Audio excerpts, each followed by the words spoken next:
ताजमहल पूरी दुनिया में बहुत ही प्रसिद्ध है और ना जाने कहाँ कहाँ से लोग ताजमहल को देखने आते हैं। हम यहाँ देखते हैं ताजमहल प्यार, दोस्ती और शांति का एक तरह से प्रतीक है और पूरी दुनिया के लोग इसे देखते हैं। शाहजहाँ ने अपने प्यार की याद में एक ताजमहल का निर्माण कराया। उसी तरह जब जॉन किट्स एक म्यूज़ियम में जाते हैं और वो देखते हैं कि एक कलश रखा हुआ है, वो कलश बेहद ही खूबसूरत है। साथ ही साथ वो कलश ही नहीं है, एक तरह से कह सकते हैं कि वो एक दुल्हन है जो उस म्यूज़ियम में बैठी हुई है और उसका जो श्रृंगार है वो कहीं ना कहीं जॉन किट्स को भाता है। हम देखते हैं कि जॉन किट्स कहते हैं कि ये एक मात्र दुल्हन ही नहीं है, बल्कि कई साल से ये समय के द्वारा, टाइम के द्वारा ये सींची जा रही है। ये कहीं ना कहीं फॉस्टर्ड चाइल्ड रही होगी, समय ने इसको गोद लिया होगा इस कलश को और धीरे धीरे उसे एक तरह से अपने हिसाब से उसे सींचा होगा। कहते नहीं हैं कि जो माँ बाप होते हैं वो अपने बच्चों को बहुत ही अच्छा एक संस्कार देते हैं, कल्चर देते हैं, एजुकेशन देते हैं और जैसे जैसे उनका ये कल्चर और एक तरह से सभ्यता जो बच्चों में दी जाती है वो धीरे धीरे बहुत सुंदरता के साथ उनमें एक निखार आता जाता है। तो यहाँ पर भी जो कलश है वो भी कहीं ना कहीं हम कह सकते हैं कि समय ने उसको काफ़ी ज़्यादा अपने द्वारा, अपनी खामोशी के द्वारा उसे एक तरह से सींचा है। जिस तरह से हम कह सकते हैं कि जो ताजमहल है उसे ना जाने एक तरह से कितने सालों से वो यमुना रिवर के पास सिचुएटेड है, वहाँ पर है और कितने लोग आते हैं और देखते हैं और एक तरह से जो प्यार है ताजमहल के प्रति व्यक्त करते हैं। यहाँ पर कलश में हम देखते हैं कि कलश के चारों ओर सुंदर पत्तियाँ बनी हुई हैं, साथ ही साथ फ्लावर्स बने हैं। फूल जो होता है वो कहीं ना कहीं दोस्ती, प्यार का एक तरह से प्रतीक होता है। फूल कहीं ना कहीं एक गाथा सुना रही है।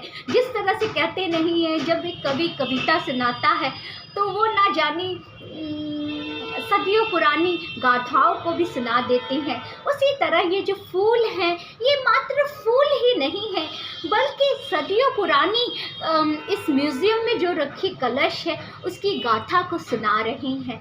यहाँ पर हम देखते हैं कि कलश के चारों ओर देवी देवताओं की कह सकते हैं यहाँ पर एक तरह से चित्र बने हुए हैं और जॉन किट्स कहते हैं कि ये देवी देवताएं हैं, यानी ये भगवान हैं या कुछ और हैं।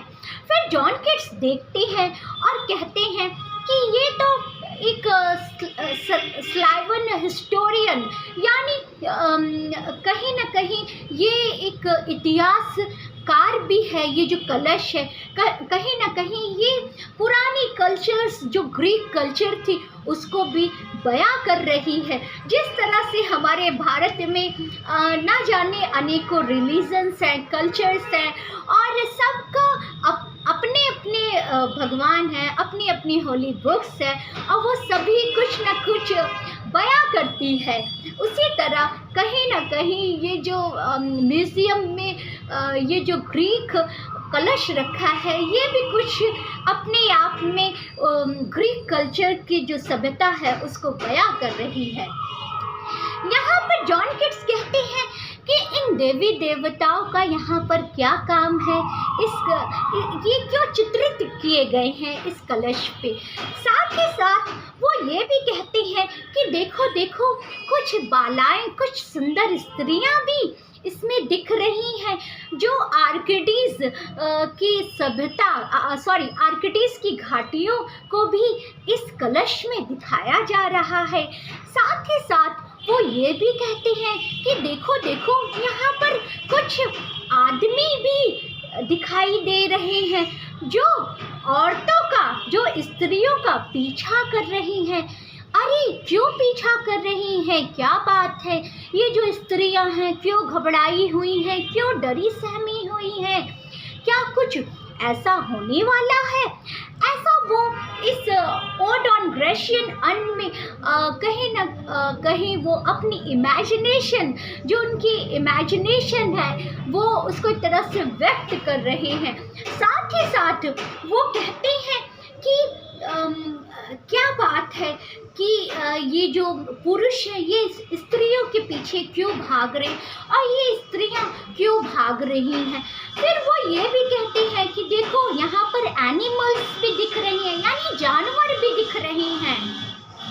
और हम देखते हैं कि इसके फर्स्ट स्टैंजा में जो जॉन किट्स रहते हैं वो एक तरह से कहीं ना कहीं क्वेश्चंस ही क्वेश्चंस, यानी सवाल पे सवाल पूछ रहे हैं। और कहते नहीं है कि जब आप सभी ताजमहल देखने जाते हैं और देखते हैं तो कहते हैं शाहजहां ने क्यों ताजमहल बनवाया, क्या रीज़न था।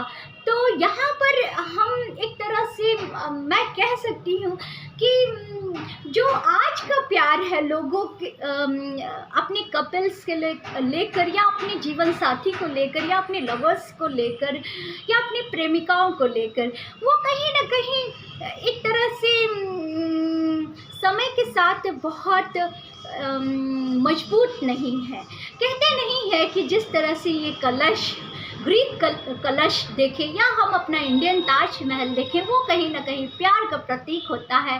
कहते नहीं है कि जितना प्यार बढ़ता जाता है समय के साथ वो उतना ही सींचता जाता है।